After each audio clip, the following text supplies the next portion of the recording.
Shaving, plucking, laser, hair removal creams, waxing? What method are you using to remove your pubic hair? According to the 2013 Australian Study of Health and Relationships, 70% of young women and 50% of young men remove their pubic hair. Whether it be for hygiene, experimentation, attractiveness, or just because you don't want pubes sticking out of your bathing suit, pubic hair removal is increasingly becoming the norm in Australia. But did you know that removing your pubic hair could lead to an increased risk of contracting a sexually transmitted infection?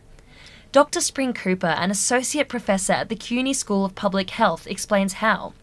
So when we remove pubic hair, there are always options for kind of small tears or rips in the skin.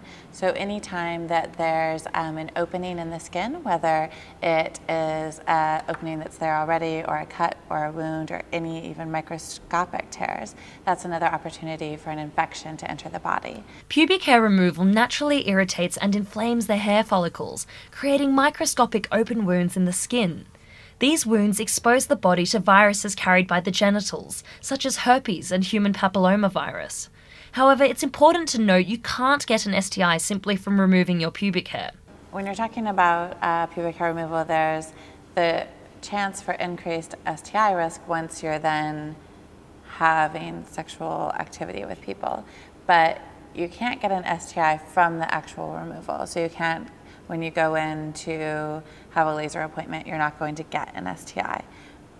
But then there could be increased risk because of the things that you're doing to the pubic area. Despite these health risks, the waxing industry is booming. According to a recent industry report, personal waxing and nail salons have generated $525 million in revenue over the last 5 years. Salons across Australia currently employ over 12,500 people in close to 3,000 businesses. Grace Duerso is a beautician who runs her salon from home. She charges $35 for a Brazilian and earns around $400 a week from waxing alone. About 40% of my income would be from waxing. Probably one of the major services that I do here, especially in summertime, varying between the seasons, definitely summer over winter. Obviously it's the bikini season, so everyone's wanting to, be presentable. Beauty salons are known to be breeding grounds for bacterial infections like staph, while sexually transmitted infections are not so common. To stop the spread of infection, beauticians take extra precautions to ensure the tools they use are sterile. I think it's more common to have a fungal infection as opposed to an STI. It is definitely still a concern, and that's why you have to be careful and use extra precautions. So aprons, you want to be using gloves, disposable spatulas, you don't want to be double dipping, like I said, and making sure that after every client that you're cleaning the bed, you're using disinfectant.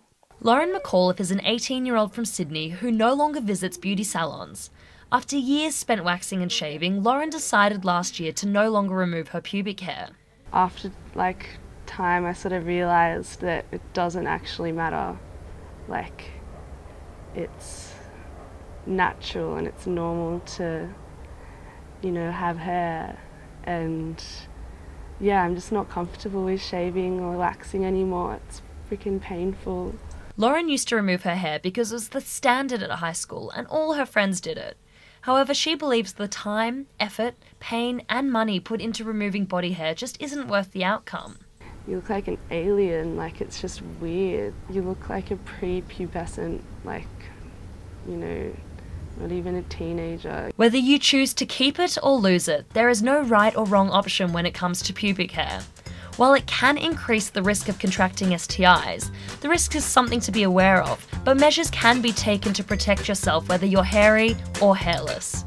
Whether or not you're removing pubic hair, it's important to use condoms and dental dams and other forms of barrier protection to protect against STIs, and that includes for vaginal, anal, and oral sex. And I think that's the message that everybody needs to remember, and not to be quite as concerned about how much or how little hair is there. Alexandra Cameron for Between the Sheets.